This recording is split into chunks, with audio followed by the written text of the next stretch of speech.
ነው። እሺ ምን ይላል? ቢያሻንም ኖሮ ነፍስን ሁሉ ቅንነቷንና እምነቷን በሰጠናት ነበር፣ ግን ገሃነምን ከአጋንንትና ከሰዎች የተሰበሰቡ ሆነው በእርግጥ እሞላለሁ ሲል እዚህ ጋር ምን ለማለት መሰለ? ቢያሻንም ኖሮ ነፍስን ሁሉ ቅንነቷንና እምነቷን በሰጠናት ነበር ማለት አልሰጣትም ማለት ነው። ግን ገሃነምና ከአጋንንትና ከሰዎች የተሰበሰቡ ሆነው በእርግጥ እሞላለሁ ሲል እዚህ ጋር ቅንነቷን አልሰጠንም ማለት አይደለ? በይቅና ላስረዳ። እሺ ሌላ ደግሞ ስላለ አንድ ላይ ታስረዳኛለህ። ሌላውን ልንገርህ። ይሄ ልጨርስ፣ ችግር የለም ትከተላለህ። እሺ በቃ ልስማ። آتينا كل نفس هداها ولكن حق القول مني لأملأ أجمعين إلى يطيقوا أنكس بصورة نا الله بشانرو أن قد نبر سين جزي الله لك دورو يمدرسو تلي أمان يادرغاچو يالا ባላሩና ለምሳሌ መላእክቶችን ቻይ መሆኑን ለመግለጽ ነው። በሁሉ ነገር ላይ ሰዎችን እኔ በፈልግ ኖሮ አንድ ሰው እንዳይከዳኝ ማድረግ ይችላልሁ። ያን ነፃ ምርጫ ፍቃድ ሳይሰጠን አማኝ ብቻ አድርጎ መፍጠር ይችላል አይችልም? ይላል አይደል? ይሏልም ወይ? አዎ በደንብ ይችላል። መላእክቶችን ለምሳሌ አማኝ ብቻ አድርጎ ፈጥሯቸዋል። አንድ የሚክድ መልአክ የለም። ላ ያሱን አላህ ማአመረሁም እኔ ማዛቸውን አያምፁም ይላል። ወይ ፈዓሉን ማ ይእመሩን አድርጎ የተባሉትን ያደርጋሉ። እኔ በፈልግ ኖሮ አጠቃላይ በቅዳቸው አማኝ አድርጋቸዋለሁ ሰው ልጆችን እየተናገረ ነው። ነገር ግን ይሄን ምን ያደረገ አላህ ከተባለ ነገር ግን ነፃ ምርጫ ፍቃድ ሰጠ። ከሰዎች የሚያመልጥ ማለት የሚክድም ማለት የራሳችን ውሳኔ አድርጎ ተወለን ይሄን ነገር ማለት ነው። ይሄን ለማግለጽ ነው ማለት ተናገረ ያለው። እሺ ሌላውን ደግሞ ልንገርህ። እሺ ሌላው ደግሞ ከጋኔንም ከሰዎችም ብዙዎችን ለገሃነም በእርግጥ ፈጠርን አለ። ከሰዎችና ከጋኔኖች ለገሃነም በእርግጥ ፈጠርን። እነሱ በሳቸው የሚያውቋቸው ልቦች አሏቸው። እነሱ ማናቸው? ለገሃነም የተፈጠሩት ማለት ነው። ለነርሱ በሳቸው የሚያዩበት አይኖች አሏቸው። ለገሃነም የተፈጠሩ ሰዎች እነርሱ በሳቸው የማይሰሙባቸው ጆሮች አሏቸው። እነዛ እንደ እንስሳዎች ናቸው አለ። ለማን? ለገሃነም የተፈጠሩ ሰዎችን ነው ያለው። ይልቁንም እነርሱ በጣም የተሳሳቱ ናቸው። እነዛ ዘንጊዎች እነርሱ ናቸው ለገሃነም የተፈጠሩት ለማለት ፈልገው። ትክክል ነው። በዚህ አንቀጽ ላይ ምንድነው ቀድሞ ወስነባቸዋል ወይ ነው ተናገር? ይኸውልህ ይሰማል ግን እዚህ ጋር እኮ የሚለው በእርግጥ ከጋኔንም ከሰዎችም ብዙዎችን ለገሃነም በእርግጥ ፈጠርን አለ። የተፈጠረ አለ ማለት ነው ለገሃነም አይደል? ለመለሰልህ አዳምጥ። እሺ አንዴ ላስረዳህና የተረዳሁበትን መንገድ እንድታስተካክለኝ ወይ ማለት ነው። ስለ አሁን እኔ ሌላ ሰው ምናምን ጠይቄ አሁን እንደዚህ ሸሆች ምናምን ማቃቸውን በአካል ማለት ነው ዘንጊዎችን ነው እንደዚህ ያለው ምናምን ሳይሆን እዚህ ጋር ግን የሚለው ከጋኔንም ከሰዎችም ብዙዎችን ለገሃነም በእርግጥ ፈጠርን። እዚህ ጋር አሁን እየገለጸ ያለው ከዚህ በኋላ የሚቀጥለው ለእነርሱ በሳቸው የሚያውቋቸው ልቦች አሏቸው ሲል የሚያውቁባቸው ልቦች አሏቸው የተባሉት ለገሃነም የተፈጠሩ ሰዎች ናቸው። ላስረዳህ አንድ ጊዜ። እሺ ደስነኝ። እነዚህ ሰዎች ውጤታቸውን ቀድሞ እየነገረህ ነው። ነገር ግን እንዴት ወደዚህ ሊሄዱ ቻሉ የሚለውን ደግሞ የነርሱ እንደሆነ እየነገረህ ነው። ቀጥሎ ምን አለ? ወደ ጀሃነም ይሄዳሉ ካለ በኋላ እንደሚሄዱ ቅድመ እውቀቱን ከገለጸ በኋላ አላህ Subhanahu Wa Ta'ala ለምንድን ነው ጀሃነም የሄዱት እነዚህ ሰዎች ተብሎ ቢጠየቅ ያውና መልሱ እዚያው ጋር ሌላ ቦታ ሳንሄድ ለሁም ቁሉቡን ላ የፍቀሁነ ቢሃ ወለሁም አዕዩኑን ላ ዩብሲሩነ ቢሃ ወለሁም ላ የስመዑነ ቢሃ አለ። እነዚህ ሰዎች የጀሃነም የሆኑት በምን ምክንያት ነው? ጆሮ አላቸው አይሰሙም፣ አይን አላቸው አያዩም፣ ልብ አላቸው አያገናዝቡም ማለት አየህ። ያ ማለት ራሱ አምላክ በነብያት በኩል ያወረደላቸውን ትምህርት መስማት የማይፈልጉም ማየት የማይፈልጉም መገንዘብ የማይፈልጉም አይን አልሰማም በቃ ብሎ ሸሽተው ሄዱ። እነዚህ ሰዎች አንፈልግም ማለት አየህ። መስማትም ማየትም መገንዘብ አልፈልግም ካለ አንድ ሰው ወዴት ሊሄድ ይችላል ብሎ ቢጠየቅ እነዚህ ለጀሃነም ነው የተፈጠሩት ማለት ነው። ወደ ተሄዳሉ ለጀሃነም ቀድሞ መወሰን ነው ወይ? ስለ ቅድመ ውሳኔ እየተናገረ አይደለም። ለቅድመ ውሳኔ አይደለም ወዴት እንደሚሄዱ ይሄንን ቀድሞ አላህ Subhanahu Wa Ta'ala ለሁ ዒልሙል ሙስበቁ ፊ ዛሊክ ወዴት እንደሚሄዱ እየተናገረ ነው። ለምሳሌ 2 አደረኩኝና እኩል ይሆናል ብዬ 1 ሲደመር 1 አደረኩኝ። ይሄ 2 የሚለው የስንትና የስንት ድምር ነው? የአንድና የሁለት ድምር ውጤት ነው ቀድሞ የተቀመጠልን። አያርና አላህ Subhanahu Wa Ta'ala እነዚህ ሰዎች ወዴት እንደሚሄዱ ከተናገረ በኋላ በምን ምክንያት ሊሄዱ እንደቻሉ ደግሞ እየነገረ ነው። ሊሄዱ የቻሉት እኔ ስለቀደርኩባቸው ቢል ከዛ በኋላ ወስኜባቸው ነው ቢል እሺ ችግር የለውም። ያሰባችሁት ነገር ትክክል ነው እንችላለን። ነገር ግን የስራቸው ውጤት እንደሆነ የልብ አላቸው እነዚህ ሰዎች ግን አለ ሰጥቷቸዋል አሟልቶ ግን መገንዘብ አይፈልጉም። እነርሱ ላይ የተወረደውን ቃል አይን ሰጥቷቸዋል ማየት አይፈልጉም። ጆሮ ሰጥቷቸዋል መስማት አይፈልጉም። አንፈልግም ብለው ራሳቸውን ዘጉ። ስለዚህ እነዚህ ሰዎች ወዴት እንደሚሄዱ እየተናገረ ነው። እሺ ያው ይሄ እንኳን ያው አልተረዳትም። በዛው መንገድ ሌሎችን በጠይቋቸው መንገድ ነው የመለስልኝ። እሺ ኔቨር ጊቭ ሰላም ኔቨር ጊቭ አፕ ምትሽናሹ ወንም የተናገረ ሰላም ወራህመቱላህ ሰላም ደህና አልሐምዱሊላህ ሁሴን እሺ ሁሴን አንድ ጥያቄ ነበረኝ ሰለምቲ ነኝና እሺ እንደዚህ ኢየሱስ ጌታ ነው ምናምን እየቀለድ እንደዚህ ስንል እንከፍራለን አይደል? አዎ ሰውየው ኢየሱስ ክርስቶስን አምላክ ነው ብለው በሚያስቡበት መንገድ ኢየሱስ ጌታ ነው ካላለ ሰው ሻሃዳ መያዝ አለበት።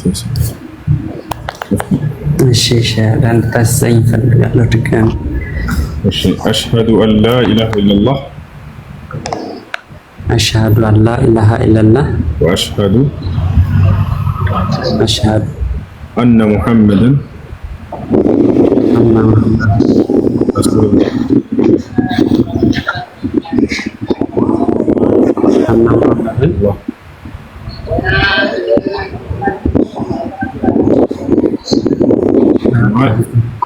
رسول الله بل رسول الله ايش اللي يعطيك يلا نقتلوا ሰላም አለይኩም ሰላም ክርስቲያን ነኝና የሆነ ጥያቄ ለመጠየቅ አስቤ ነበር። እሺ ጥያቄው እንትን ነው የሆነ ሐዲስ ነው ሙሉውን በትክክል አላውቀውም፣ ግን የሆነ የተወሰኑ የሆነ ስንት 40 ሚሊዮን ሰዎች ናቸው ጀነት የሚገቡት ምናምን ብቻ የሆነ ገደብ የቁጥር ገደብ ያለው ጀነት ይገባል ምናምን የሚል ሐዲስ አለ መሰለኝ። እንዲህ ቲክቶክ ላይ ሲዘዋወር ነው የሰማሁት። አይደለም እንደሱ አይደለም የሚለው ላስረዳ 40 ሚሊዮን ምናምን ሳይሆን ነብያችን ሰለላሁ ዐለይሂ ወሰለም ከዕለታት አንድ ቀን እያስተማሩ እያለ 70000 من امتي يدخلون الجنه بغير حساب ولا عقاب ከእኔ ተወለዶች ከኡመቶቼ ያለምንም ቅጣትና ምርመራ 70,000 ጀነት የሚገቡ ሰዎች አሉ ብለው ተናገሩ። ከሰሃቦች መካከል ከሚሰሙት መካከል አንደኛው ጠየቀ عكاشة بن محصن የሚባለው فقام يعني فقال يا رسول الله ادعو الله لي يجعلني منهم انت يا الله መልእክተኛ ሆይ አላህ ከነርሱ እንዲያደርገኝ ይጸልዩልኝ አላቸው። አንተ منهم ማለት ወዳው ሳይቆዩ አንተ ከነርሱ ነህ አሉት።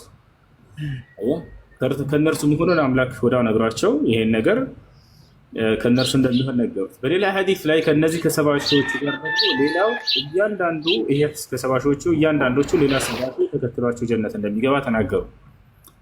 ስለዚህ ወደ 5 ቢሊዮን የሚጠጋ ህዝብ ያለምንም ቅጣትና ምርመራ ወደ ገነት የሚገባ እንጂ ሌላው ገነት አይገባም ማለት አይደለም። እነዚህ ብቻ ናቸው ማለት አይደለም። ይታወቃል አይደለ? እነዚህ ያለምንም ቅጣትና ምርመራ የሚገቡ ናቸው ብለው ተናገሩ እንጂ እነዚህ ብቻ ናቸው የሚል አይደለም። ታዲያ ከነዚህ ያለመሆን ምን ያስፈልጋል የሚለውንም መስፈርት አስቀምጡ። እዚያው ነብዩ ሰለላሁ ዐለይሂ ወሰለም هم الذين لا يسترقون ولا የተጠየሩን ወላ የክተውን ወዐላ ረቢሂም የተወከሉን ብለው ገለጿቸው። እነዚያ እነማን ናቸው ተብለው በተጠየቁ ጊዜ እነዚህማ ላ የስተርቁን አሉ አይ ላ የጥልቡን ርቃ ምን ገይሪሂም ቢጠሪቃ ሽርኪያ ያኒ ፈውስን በክህደት መንገድ የማይፈልጉ ናቸው ብለው የመጀመሪያው ተናገሩ። ለምሳሌ ከአምላክ ውጭ ሌላ አካል አምላክ ተብሎ የሚታሰብበት ቦታ ሄዶ ምድራዊ ጤናውን ለማግኘት ብሎ ምድራዊ ጸጋን ለማግኘት ብሎ ጠንቋይ ጋር የሚሄድ ሰው አይተሃል? እንደዚህ ሰዎች ጋር ይሄን የሚያደርግ ከሆነ ከነዚህ አይሆንም አሉ እና ፈውስን ለማግኘት ብሎ ከአላህ ውጭ በሌላ አካል ሄዶ የፈለገ ሰው አንደኛ ይሄ ነው፣ ይሄ አያገኝም፣ ከነዚህ አይሆንም አሉ። ሁለተኛው ምክንያቱ ምንድነው? ወላ የተጠየሩን አሉ፣ በገድ የማያምኑ ናቸው አሉ። ገድ ማለት በእኛ አካባቢ ወሎ ገድ ይባላል። ገድ ታውቃለህ? ወይንም ደግሞ እሱ ማለት ነው። አንዳንድ ሰዎች በቀኛቸው የሆነ ልክ ጠዋት ስትገዛው ጊዜ የሀገራችን ሰው ምን ይላል? በቃ አንተ ገዴ ነህ ዛሬ ይቀናኛል ብሎ ያስባል። አየህ፣ ይሄንን ጸጋ መምጣት በሰውየው ላይ ያንጠለጥለዋል። ከአምላክ ዘንድ እንጂ ጸጋ የሚመጣው በዚህ በሰውዬ ስለገዛህ አይደለም። በዚህ አያምኑም፣ በገድ አያምኑም እነዚያ ሰዎች ብለው ገለጿቸው ነብዩ ሰለላሁ ዐለይሂ ወሰለም። ከዚያ በኋላ ወላይክተውን ወዐላ ረቢሂም የተወከሉን አሉ። ይልቁንስ እነዚህ ሰዎች ያለምንም ቅጣት ምርመራ ገነት ይገባሉ የተባሉት በሁሉ ነገራቸው ላይ በጌታቸው ላይ ብቻ የሚመኩ ናቸው ብለው ገለጿቸው ነውና እነዚህ ብቻ ናቸው አይልም ሐዲሱ። ነገር ግን እነዚህ ያለምንም ቅጣትና ምርመራ ወደ ገነት የሚገቡ ናቸው ብለው የተናገሩላቸው ናቸው።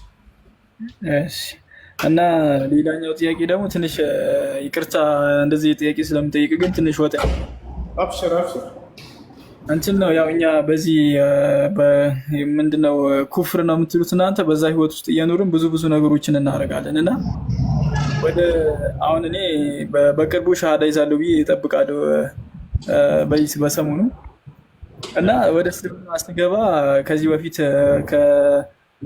ከሴት ጓደኛዬ ወይም ከፍቅረኛዬ የማደርጋቸው ብዙ ነገሮች ነበሩ። ለምሳሌ ግንኙነት ላይ ብልት ማስጠባት ምናምን፣ በተለያዩ አቅጣጫዎች ግንኙነት ማድረግ ምናምን፣ እነዛ እስላም ውስጥ እንዴት ነው የሚታዩት? አይቻልም፣ ሐራም ነው፣ ክልክል ነው አይደለም? ብልት ማስጠባቱም በተለያየ እንትን አዎ ሐራም ነው፣ አይቻልም። አላህ ልጆችን በምታገኙበት ቦታ ላይ ብቻ ነው መገናኘት ብሎ የደነገገው። ኒሳኡኩም ሐርሱን ለኩም ፈእቱ ሐርሰኩም አና ሺእቱም እያለ ይናገራል። ሰላም አለይኩም እና ልጅን ልታገኝበት በምትችልበት ቦታ ብቻ ነው ሚስትህን መገናኘት የተደነገገው። እሺ ያ ደግሞ በአፍ ደግሞ ልጅ አይገኝም። ስለዚህ አይቻልም። እሺ በቃ እሺ ዱአ አድርጉልኝ። በቅርቡ ሻሃዳ ይዛለሁ ብዬ ተስፋ አደርጋለሁ። እናቴም ክርስቲያን ነች። ያው እንስለምናን ስላት ትልቅ ሰው ነች እና የሰፈሩ ሰው አብዛኛው ክርስቲያን ነው። ያደኩበት ሃይማኖት ለቅቄ ምናምን እንትን ስል ሰው ምን ይለኛል ምናምን ትለኛለች። ሰውን ነው የምትፈራው እሷ እና ዱአ አድርጉልኝ እስኪ። አላህ ይወፍቃችሁ። ኢስላም እሺ ሰላም አለይኩም ወአለይኩም ሰላም ወራህመቱላሂ ወበረካቱ። እሺ ወሱ ጥያቄ እኔ ማለት መጀመሪያ ያኔ እናቴም አባቴም ሙስሊም ናቸው ስፈጠር ማለት ነው። ከዛ ያደኩት ሌላ ቦታ ስለነበር ከክርስቲያን ወገኖች ጋር ነው ያደኩትና እዛ ክርስትና አደረጉኝ፣ ጠበል አስጠመቁኝ፣ የክርስትና እናት ምናምን በቃ ሙስሊም ያኔ ክርስቲያን ሆንኩኝ። ቤተክርስቲያን ሄዳለሁ ምናምን እጸልያለሁ ብዙ ነገር ማለት ነው እስከ 14 ዓመት ድረስ ማለት ነው። ከዛ በኋላ ቤተሰብ ጋር ሲሄድ ያኔ ገጠራማ አካባቢ ነው ግን ስለ እስልምና ያኔ ብዙም ነገር አያውቁም። ግን ማርያምን እግዚአብሔርን እያልኩኝ እንትን ስል ሙድ ይዙብኝ ነበር ጓደኞቼ ምናምን። ለዛ ሲሆን እንዴ የሙድ መያዣ ሃይማኖት ነው እንደ ብዬ ወደ ራሴ ሃይማኖት ተመለስኩ፣ ወደ እስልምና ተመልሼ ግን ሻሃዳ አልያዝ በጣም እኔ ውስጤ ደስተኛ አይደለም። ጥያቄ ሆኖብኛል ጊዜና ብዙ ጊዜ ሻሃዳ እንደዚህ ሲያዙ ምናምን ይኩ ሻሃዳ ሳልይዝ ነው ወደ እስልምና የገባሁት ምናምን ብዬ ውስጤ ብዙ ጊዜ ደስተኛ አይሆንም ማለት አይሆንልኝ። እሺ ውስጥሽ እንድረጋጋ ያክል ማየት ትችያለሽ። ነገር ግን እስከዛሬ እስካመሽበት ድረስ ኢስላምን በእስላም ላይ ሶላት አለ። በሶላት ውስጥ ሸሃደተይን ቃል አለ። ተህያቱን ስንቀራ አሽሀዱ አን ላ ኢላሀ ኢለላህ አሽሀዱ አነ ሙሐመደን አብዱሁ ወረሱሉሁ ብለሽ ሻሃዳ ቃል አይ ማለት ፈልጋለሁ ካልሽ በይ አብረሽ አሽሀዱ አን ላ ኢላሀ ኢለላህ አሽሀዱ ላ ኢላሀ ኢለላህ ወአሽሀዱ አን ላ ኢላሀ ኢለላህ وأشهد أن محمدا رسول الله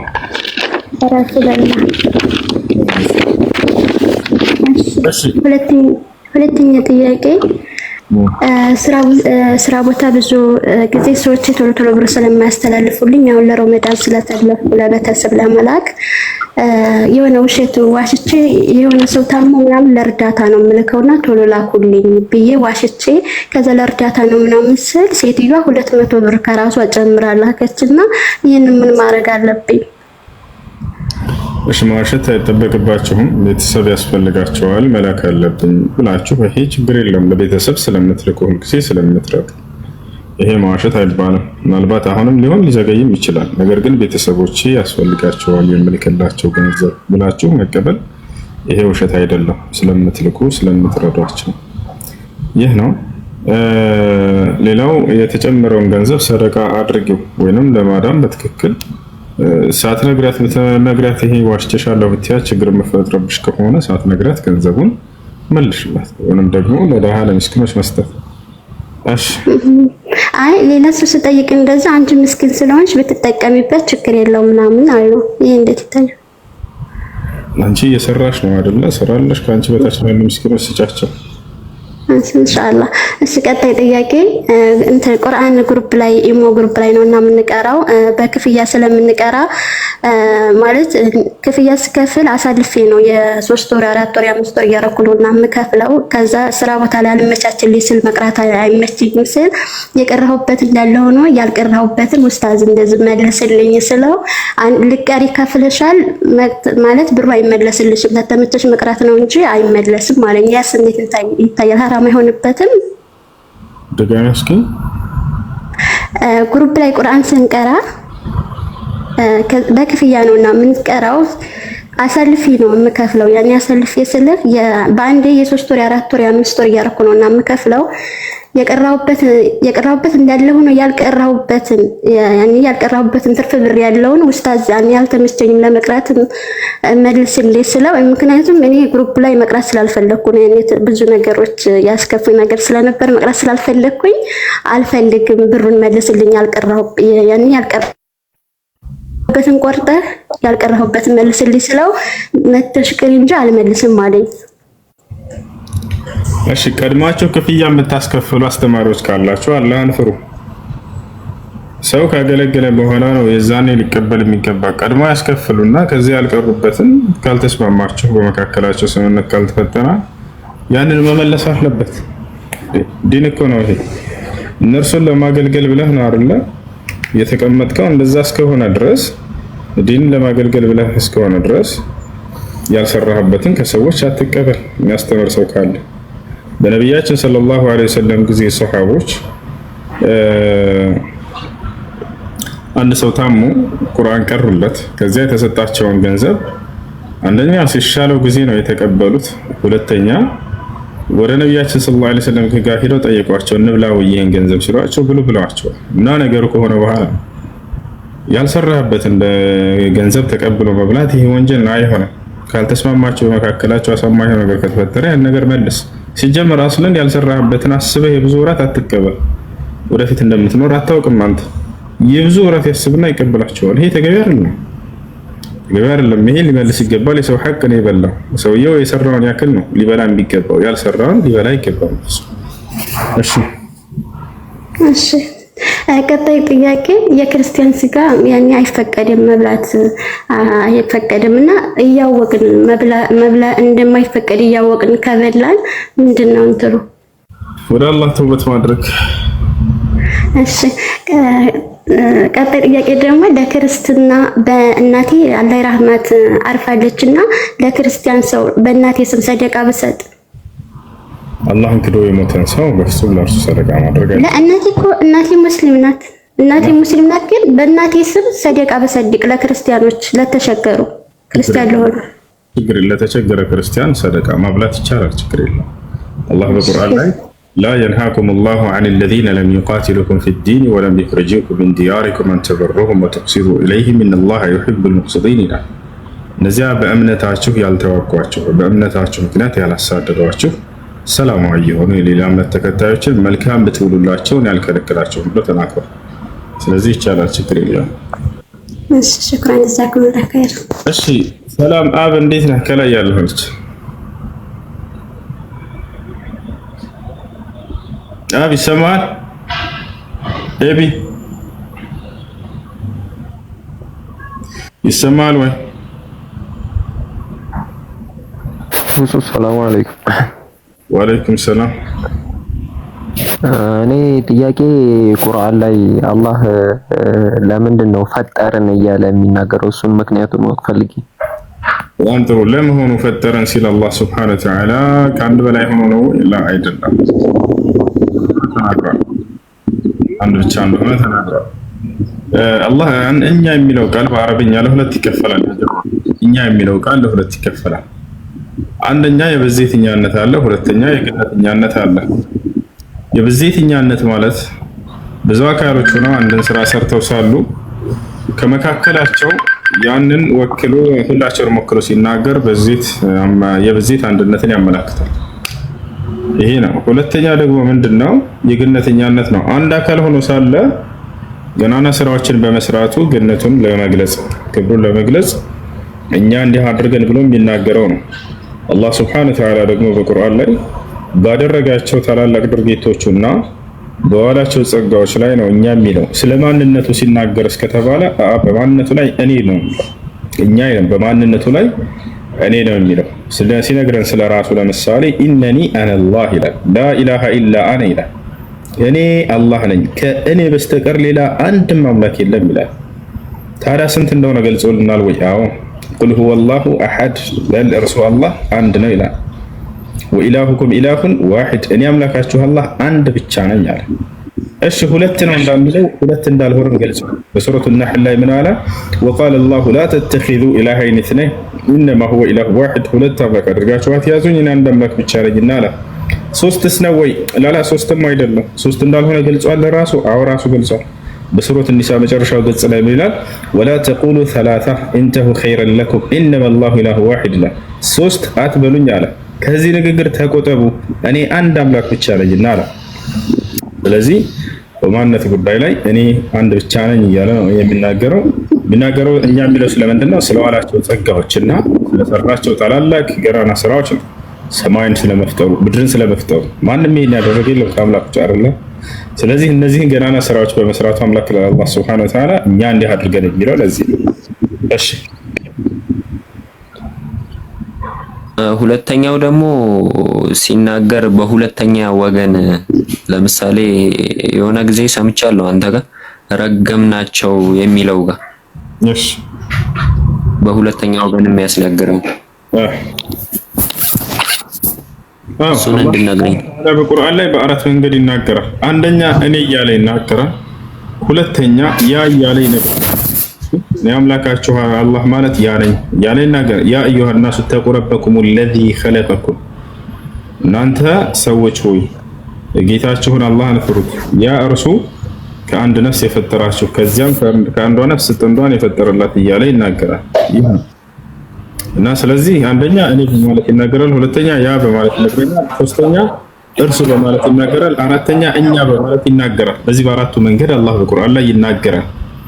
ለታቻል በአራቱ መንገድ ይናገራል። እሺ ሶስተኛው ባይብል ላይ እግዚአብሔርም እንደዚህ የሆነ በሁለተኛ ወገን ያስነገረው ካለ ማስረጃ እንድትሰጠኝ ነበር። እግዚአብሔር ስለማን ኢየሱስ ክርስቶስ ማንኛውም ሰው ኢየሱስ ስለሆነ እግዚአብሔር ማንኛውም አካል መጽሐፍ ቅዱስ ላይ አንደኛ ስለራሳቸው እኛ እያሉ የሚናገሩበት ቦታ አለ። ያ ብለው የሚናገሩበት ቦታ አለ። በሁለተኛ ወገን እንደዚህ የሚናገሩበት ቦታ አለ። ኢየሱስ ክርስቶስን ብንወስድ ለምሳሌ መጽሐፍ ቅዱስ ላይ ከሰማይ ከወረደው በቀር ወደ ሰማይ የወጣ ማንም የለም እርሱም በሰማይ የሚኖረው የሰው ልጅ ነው ይላል። አይ ስለማን ነው እየተናገረ ያለው? ስለራሱ አይደለ? ከሰማይ ከወረደው በቀር ከሰማይ ከወረድኩት በቀር አይደለም ማለት ከወረደው በቀር ለሌላ አካል እየተናገረ ይመስላል። ነገር ግን ስለራሱ ይናገራል። እግዚአብሔርን የሰው ልጆችን ስራ ለማየት ወረደ እያለ ከእግዚአብሔር ዘንድ እሳተ ገሞራን አወረደ እያለ በሌላ አካል አድርጎ ይናገራል። በሁለተኛ ወገን መናገር ያለ ነው።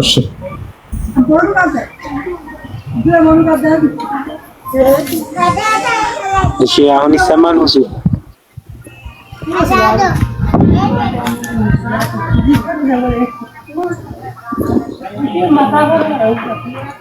السلام عليكم استاذ.